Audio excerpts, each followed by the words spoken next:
ಶ್ರದ್ಧೆ ಭಕ್ತಿಯ ಮಹಾಪಾದಯಾತ್ರೆ. ಶ್ರೀ ಗಾಯತ್ರಿ ಪೀಠ ಹಂಪಿ ಹೇಮಕೂಟದಿಂದ ಶ್ರೀ ಕ್ಷೇತ್ರ ಬನಶಂಕರಿಗೆ ಭವ್ಯ ನಡೆ. ಇಲಕಲ್ ಡಿಸೆಂಬರ್ 31, 2025.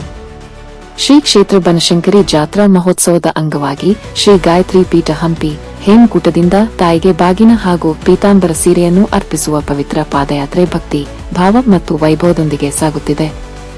ಈ ಪಾದಯಾತ್ರೆಯನ್ನು ದೇವಾಂಗ ಜಗದ್ಗುರುಗಳಾದ ಶ್ರೀ ಶ್ರೀ ಶ್ರೀ ದಯಾನಂದ ಪುರಿ ಮಹಾಸ್ವಾಮೀಜಿ ಅವರ ದಿವ್ಯ ನೇತೃತ್ವದಲ್ಲಿ ಕೈಗೊಳ್ಳಲಾಗಿದೆ.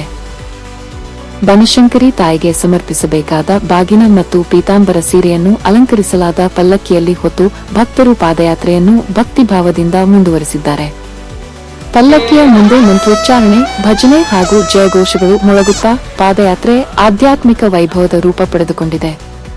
ಸಂಜೆಯ ವೇಳೆಗೆ ಇಲಕಲ್ ನಗರ ಪ್ರವೇಶಿಸಿದ ಪಾದಯಾತ್ರೆಗೆ ಕುಂಭಮೇಳದ ವೈಭವ, ಮಂಗಳವಾದ್ಯಗಳ ನಾದ ಹಾಗೂ ಅಪಾರ ಸಂಖ್ಯೆಯ ಭಕ್ತರ ಉಪಸ್ಥಿತಿಯಲ್ಲಿ ಭವ್ಯ ಸ್ವಾಗತ ಕೋರಲಾಯಿತು.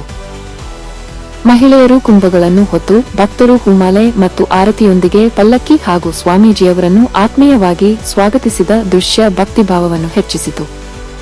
ನಗರದ ಪ್ರಮುಖ ಮಾರ್ಗಗಳ ಮೂಲಕ ಸಾಗಿದ ಪಾದಯಾತ್ರೆಯನ್ನು ಸ್ಥಳೀಯ ಬನಶಂಕರಿ ದೇವಸ್ಥಾನಕ್ಕೆ ಮೆರವಣಿಗೆಯ ಮೂಲಕ ಕರೆತರಲಾಯಿತು.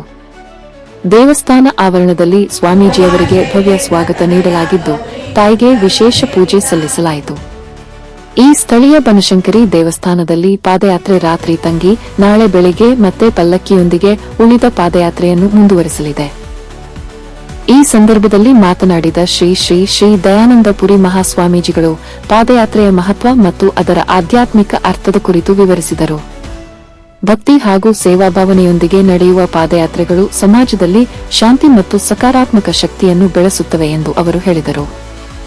ಜೊತೆಗೆ ಇಲಕಲ್ ಸೀರೆಯ ವೈಶಿಷ್ಟ್ಯವನ್ನು ವಿಶೇಷವಾಗಿ ಹೊಗಳಿದ ಸ್ವಾಮೀಜಿಯವರು ಇಲಕಲ್ ಸೀರೆ ಕರ್ನಾಟಕದ ಸಂಸ್ಕೃತಿ ಮತ್ತು ಕೈತನ ಕಲೆಯ ಹೆಮ್ಮೆಯಾಗಿದೆ ಎಂದು ಪ್ರಶಂಸಿಸಿದರು. ಈ ಭವ್ಯ ಕಾರ್ಯಕ್ರಮದ ಸ್ವಾಗತ ಹಾಗೂ ವಂದನಾರ್ಪಣೆಯನ್ನು ಗುರುಗಳಾದ ಶ್ರೀಧರ್ ಜೋಗಿನ್ ಅವರು ನೆರವೇರಿಸಿದರು. ಒಟ್ಟಾರೆ ಶ್ರೀ ಗಾಯತ್ರಿ ಪೀಠದಿಂದ ಆರಂಭಗೊಂಡ ಈ ಪಾದಯಾತ್ರೆ ಪಲ್ಲಕ್ಕಿಯಲ್ಲಿ ಹೊತ್ತ ಬಾಗಿನ ಪೀತಾಂಬರ ಸೀರೆಯೊಂದಿಗೆ ಇಲಕಲ್ ನಗರದಲ್ಲಿ ಭಕ್ತಿಪೂರ್ಣ ವಿರಾಮ ಪಡೆದು ಮುಂದಿನ ದಿನ ಅಂತಿಮ ಗಮ್ಯಸ್ಥಾನವಾದ ಶ್ರೀ ಕ್ಷೇತ್ರ ಬನಶಂಕರಿಯತ್ತ ಸಾಗುವ ಮೂಲಕ ಜಾತ್ರಾ ಮಹೋತ್ಸವಕ್ಕೆ ಮತ್ತಷ್ಟು ಭವ್ಯತೆ ನೀಡಿದೆ.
ಧನ್ಯವಾದಗಳೊಂದಿಗೆ ವರದಿ ನಾರಾಯಣ ವಗ್ಗ, ವಿಎನ್ ನ್ಯೂಸ್, ಇಳಕಲ್.